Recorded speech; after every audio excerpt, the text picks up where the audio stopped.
Hello friends, अब पढ़ाई पर आपका स्वागत है। पिछले लेक्चर में हम क्लास 10 का करंट इलेक्ट्रिसिटी पढ़ रहे थे, अर्थात इलेक्ट्रिक करंट पढ़ रहे थे, जिसमें हमने पढ़ा था इलेक्ट्रोमैग्नेटिक इंडक्शन, विद्युत चुंबकीय प्रेरण हमने पढ़ लिया था, मैग्नेटिक फील्ड पढ़ लिया था। अब आगे टॉपिक है इलेक्ट्रोमैग्नेटिक इंडक्शन पर आधारित ही टॉपिक है generator, electric current generator, electric current generator, विद्युत धारा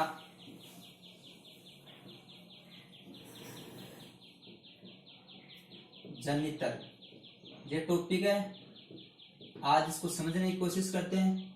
विद्युत धारा जनितर किसके सिद्धांत पर, पहला तो किसके प्रिंसिपल पर कार्य करेंगे? विद्युत चुंबकीय प्रेरण अर्थात इलेक्ट्रोमैग्नेटिक इंडक्शन, विद्युत चुंबकीय प्रेरण। इसका मतलब क्या है? उनके पास स्वयं के पास विद्युत ऊर्जा नहीं है, इलेक्ट्रिकल एनर्जी नहीं है, इलेक्ट्रिक एनर्जी नहीं है, लेकिन चुंबकीय क्षेत्र में रखें। अगर उनको चुंबकीय क्षेत्र में रखें, चुंबकीय ऊर्जा दें, चुंबकीय ऊर्जा देने से वो इंडक्ट होंगे, इंडक्ट होके कौन सी ऊर्जा में परिवर्तित हो जाएंगे? विद्युत ऊर्जा में। कौन से सिद्धांत पर कार्य करते हैं? विद्युत चुंबकीय प्रेरण। खुद के पास विद्युत ऊर्जा नहीं है, चुंबकीय क्षेत्र के प्रभाव में वो कौन सी ऊर्जा उत्पन्न करेंगे? विद्युत ऊर्जा। कौन सी ऊर्जा उत्पन्न करेंगे? विद्युत ऊर्जा। अब विद्युत धारा जनित दो प्रकार के हैं, एक तो एसी जनरेटर, दूसरा है डीसी जनरेटर। दो प्रकार के हैं, एसी जनरेटर और डीसी जनरेटर। पहले एसी का मतलब है अल्टरनेट करंट,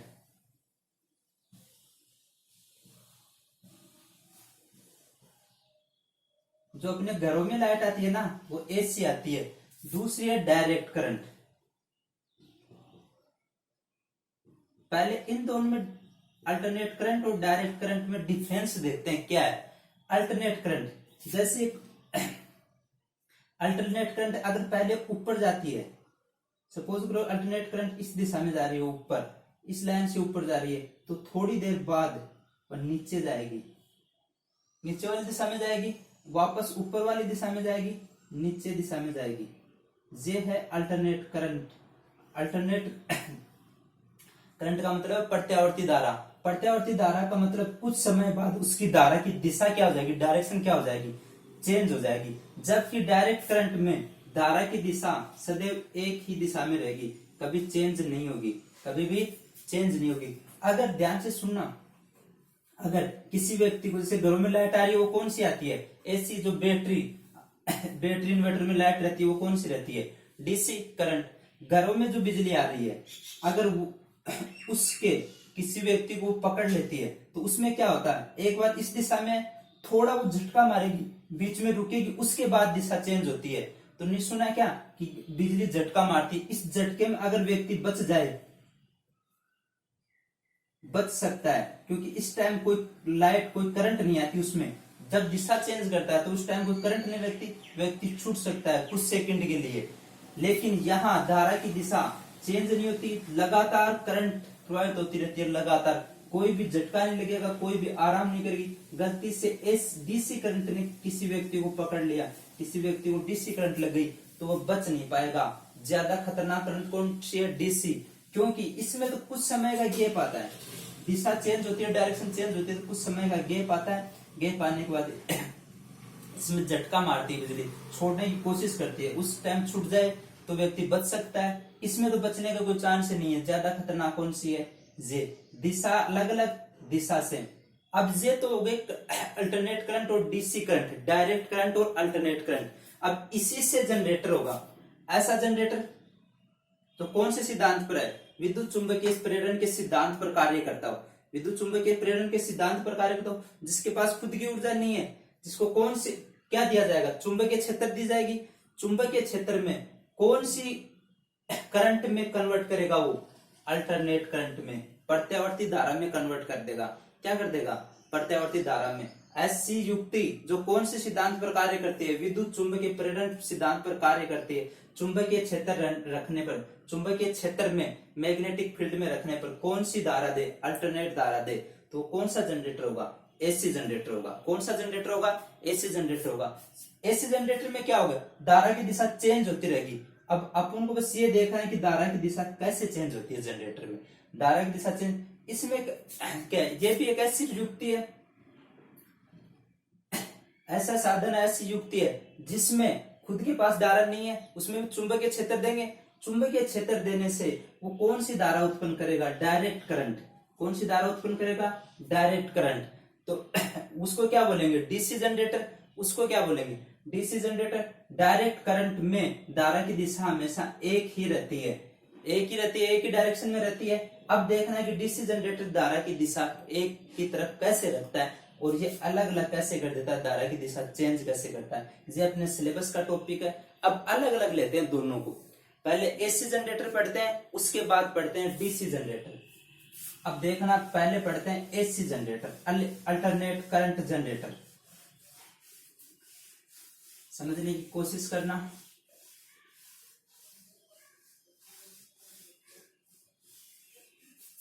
पहला है एसी जनरेटर।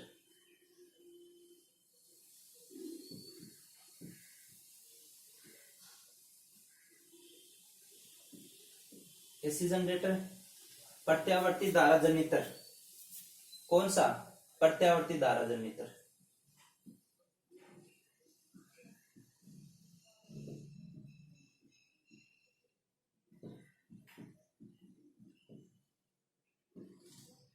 अब क्लास 10th में दो चीज आ सकती हैं। एक तो आ सकती है कि इसमें जो धारा की दिशा चेंज किस प्रकार होती है, दूसरी इसकी स्ट्रक्चर कैसी है, बनावट कैसी है। क्लास 10th में दो क्वेश्चन आ सकते हैं, इसकी बनावट कैसी है और दूसरा इसमें धारा की दिशा किस हिसाब से चेंज होती है। पहले इसकी बनावट देखते हैं। बनावट में इसके चार पार्ट है। पहला पार्ट, कोई भी चुंबक है, चुंबक है जिसको बोलते हैं मैग्नेट फील्ड, क्षेत्र चुंबक। जैसे चुंबक है, एक ही चुंबक है लेकिन 3D में दर्शाई नहीं जाएगी।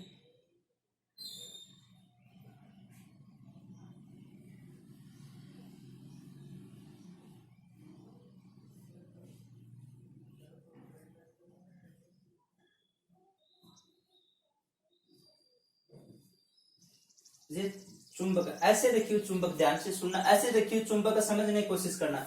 इसका ये पार्ट अगर मैं एस मान लू, साउथ साइड वाला, साउथ पोल मान लू, तो इसका पार्ट यहाँ एन पार्ट भी होगा। जैसे ये इसका पार्ट एन है,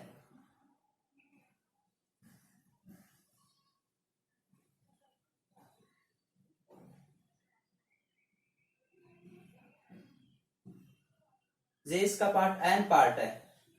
कोई भी एक चुंबक लिया, चुंबक ली जिसका ये पार्ट साउथ है, एक ही चुंबक ऐसे रखी हुई है जिसका ये पार्ट साउथ, ये पार्ट नॉर्थ है। ये पार्ट साउथ, समझना, ये हाथ है मेरा, हाथ का ये पार्ट चुंबक ले ली, ये पार्ट कौन सा है? साउथ, ये पार्ट कौन सा है? नॉर्थ। ये चुंबक ले ली, इस चुंबक को बोलते हैं मैग्नेट फील्ड, चुंबक क्षेत्र, क्षेत्र चुंबक। पहला पार्ट कौन सा है? क्षेत्र चुंबक या मैग्नेट फील्ड। अब एसी का पहला पार्ट, चार भागों में से पहला पार्ट कौन सा है? क्षेत्र चुंबक। ऐसा चुंबक, ये शक्तिशाली चुंबक है, पावरफुल चुंबक है, जो चुंबकीय क्षेत्र ज्यादा उत्पन्न कर सके, चुंबकीय क्षेत्र उत्पन्न कर सके। अब ऐसे चुंबक रखा हुआ है इस स्ट्रक्चर में, इसके पास दूसरा पार्ट होता है आर्मेचर।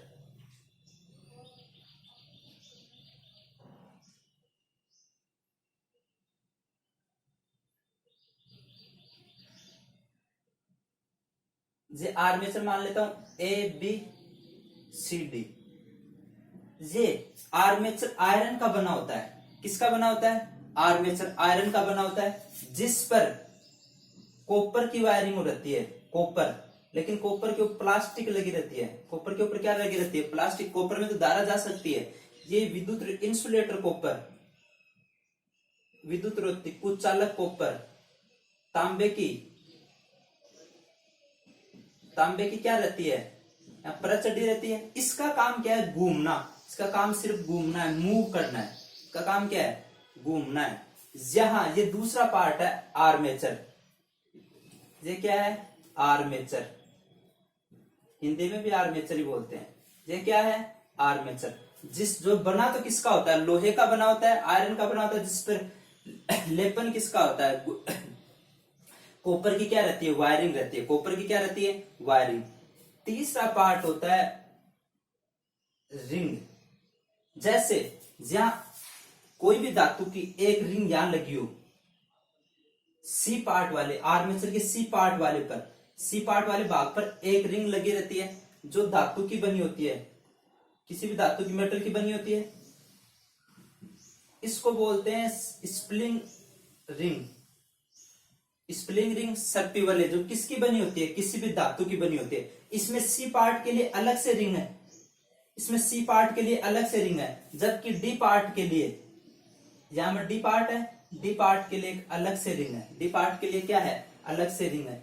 इसमें जो इनको क्या बोलते हैं, S1 S2 को, S1 S2 को बोलते हैं स्लिप रिंग, सर्पी वाले, जो किसकी बनी होती है, किसकी बनी होती है, धातु की बनी होती है, कोई भी मेटल की बनी होती है। ये तीसरा पार्ट, पहला पार्ट मैग्नेटिक फील्ड, दूसरा पार्ट आर्मेचर, तीसरा स्लिप रिंग, किसी भी धातु की बनी होती है। अब इन धातु ऐसे बनावट रहती है आगे, इन स्लिप रिंग पर कार्बन की, या तो कार्बन की या और किसी भी, सामान्यतः किसकी बनी होती है, कार्बन की या और किसी मेटल की बनी हो सकती है, कार्बन की बुशेज लगे होते हैं, बर्सेज। इस बर्स को मैंने B1 नाम दे दिया, इस बर्स को मैंने क्या नाम दे दिया, B1। इस वाले पर दूसरी बर्स लगी होती है, जो सामान्यतः किसकी बनी होती है, कार्बन की, इसको मैंने B2 नाम दे दिया, इसको मैंने क्या नाम दे दिया, बुश लगी होती है, इसको नाम B2, इसका B1। फिर से समझना, चार पार्ट, एक शक्तिशाली चुंबक जिसका एक पार्ट साउथ, एक पार्ट नॉर्थ, जो चुंबकीय क्षेत्र उत्पन्न करेगा, क्या करेगा, चुंबकीय क्षेत्र उत्पन्न करेगा। उसके बाद आर्मेचर, जो लोहे का बना होता है, किसका बना होता है, लोहे का, उस पर वायरिंग किसकी रहती है, कॉपर की, जिसका मुख्य कार्य क्या है, घूमना, क्या करना है, ऐसे घूमेगा, किसी भी दिशा में घूम जाए, ऐसे घूमेगा। तीसरा पार्ट क्या होता है, आर्मेचर के एक पार्ट से एक वलय लगी रहती है, अलग अलग आर्मेचर के दोनों पार्ट से दो वलय, दो रिंग लगी रहती हैं, एक को S1 बोलते हैं, एक को S2 बोलते हैं। C1 से जैसे S1 लगी है, C1 से क्या लगी है, S1 लगी है, और C2 से क्या लगी है, S1 से B1 लगी, C से क्या लगी है, S1, और D से क्या लगी है, S2। इन्हीं वालों पर कार्बन से बनी हुई क्या लगी रहती है, बर्सेज लगी रहती है। अगर बनावट आती है तो ये लिखना है। अब मेन क्वेश्चन तो ये है कि इसमें धारा की दिशा चेंज कैसी होती है। अब इन बस से, जब देखा होगा जनरेटर, शादी ब्याह में जो बाहर लाइट चली जाती है जनरेटर, इन बस से क्या होता है, बाय सर्किट, जो बाहर लाइट जाती है, जहां कोई बल्ब लगाओ या कोई भी और कुछ भी लगाओ, फैन लगाओ,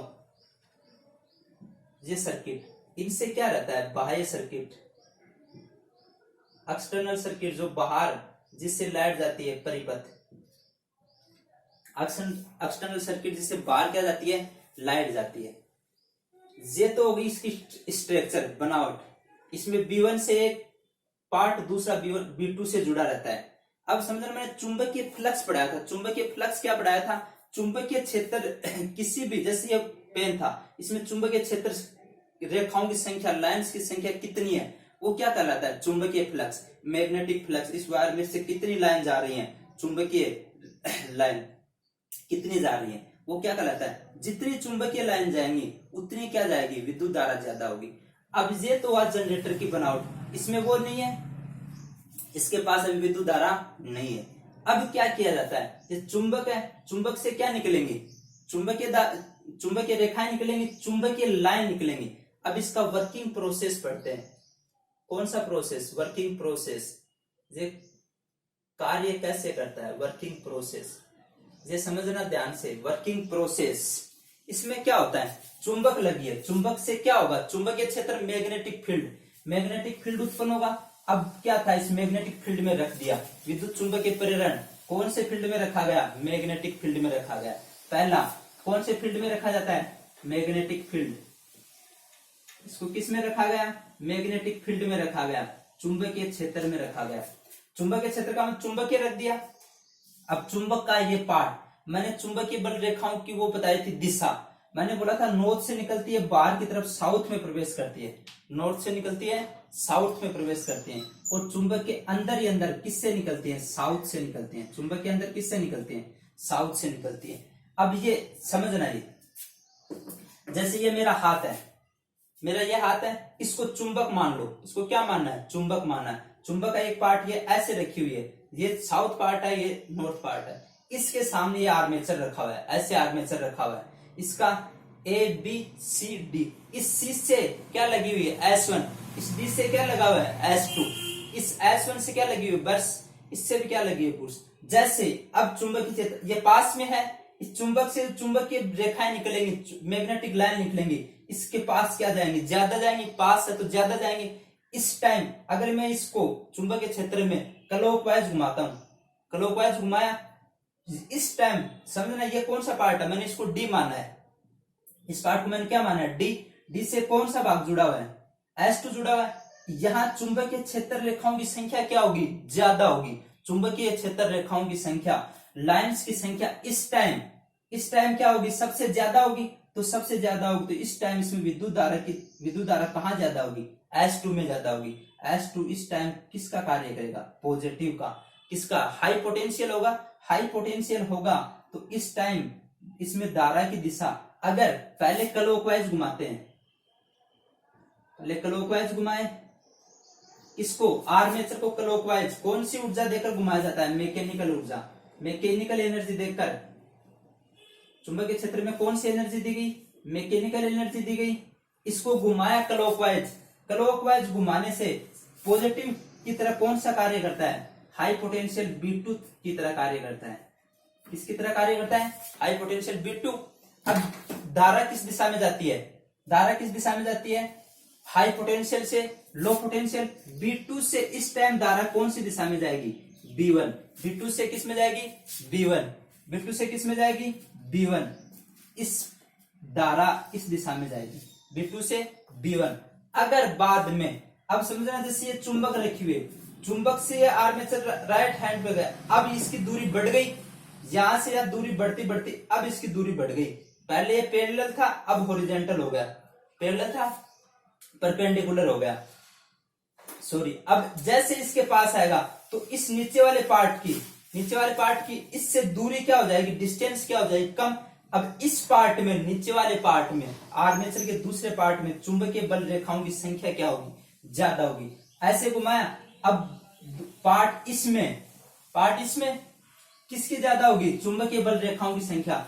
अब नीचे वाले पार्ट में जो भी चुंबकीय बल रेखाओं की संख्या ज्यादा होती है, कौन सा पार्ट है, BC। कौन सी कुंडली से जुड़ा हुआ है, C कुंडली से। किससे जुड़ा हुआ है, C आर्मेचर, C S1 से। तो इसमें पॉजिटिव की तरह कौन सा कार्य करेगा, आधे घूर्णन के बाद, आधे चक्कर के बाद पॉजिटिव हाई पोटेंशियल की तरह कौन कार्य करेगा, B1। तो डायरेक्शन क्या होगी, B1 से B2, B1 से B2। यही देखा था अल्टरनेट करंट में, क्या देखा था, पहले डायरेक्शन हाफ चक्कर में, हाफ सर्किल में तो दूसरी दिशा में होती है, उसके बाद दूसरी दिशा में होती है। पहले क्या थी, B2 से B1 और अभी क्या है, B1 से B2। यही था AC जनरेटर क्या था, जिसमें धारा की दिशा, करंट की डायरेक्शन चेंज होती रहे है थोड़े टाइम के बाद। इसमें पहले B2 से B1, पहले इस दिशा में धारा जा रही थी, अब इस डायरेक्शन में धारा आएगी। जब धारा की दिशा चेंज होती है तो उसको क्या बोलते हैं, AC। उसको क्या बोलते हैं, AC। ये तो हुआ AC। अब समझना, वर्किंग प्रोसेस में कौन से फील्ड में रखा जाता है, मैग्नेटिक फील्ड में। मैग्नेटिक फील्ड में रखने के बाद आर्मेचर को कौन सी एनर्जी देके घुमाया जाता है, मैकेनिकल एनर्जी देने पर पहले साउथ से चुंबकीय बल, साउथ पोल से क्या निकलेंगे, चुंबकीय लाइन निकलेंगी, मैग्नेटिक लाइंस कहाँ होगी, आर्मेचर के पास में होगी, ज्यादा होगी तो कौन सा पॉजिटिव की तरह कार्य करेगा, जो इस पार्ट से जुड़ा, इस पार्ट से S2। B2 किसकी तरह कार्य किया, पॉजिटिव से नेगेटिव की तरफ धारा का फ्लो होता है, करंट का फ्लो होता है, तो B2 से B1। दूसरी बात ये, अब क्या आई, परपेंडिकुलर आई। उसके बाद BC वाले पार्ट की डीसी वाले पार्ट की डिस्टेंस कम होती है, चुंबकीय बल रेखाओं की संख्या क्या होगी, ज्यादा होगी। ज्यादा हुई तो अब क्या पॉजिटिव का कार्य कौन सा करता है, अब क्या पॉजिटिव का कार्य कौन सा करता है, B1। तो अब धारा की दिशा क्या होगी, B1 से B2। इस प्रकार कौन सा जनरेटर है, AC जनरेटर। इस प्रकार कौन सा जनरेटर है, AC जनरेटर। अब सेम यही प्रोसेस है DC का, बस थोड़ा सा डिफरेंस है। अब ये समझ में आ गया AC, अब तो समझ में आ गया यारों। अगर समझ में आया तो आप कमेंट्स कर देना वीडियो के नीचे, जो समझ में नहीं आया उसके लिए भी कमेंट कर देना। अब समझना AC, ये तो हो गया AC। अब पढ़ते हैं DC जनरेटर। DC generator डिस्ट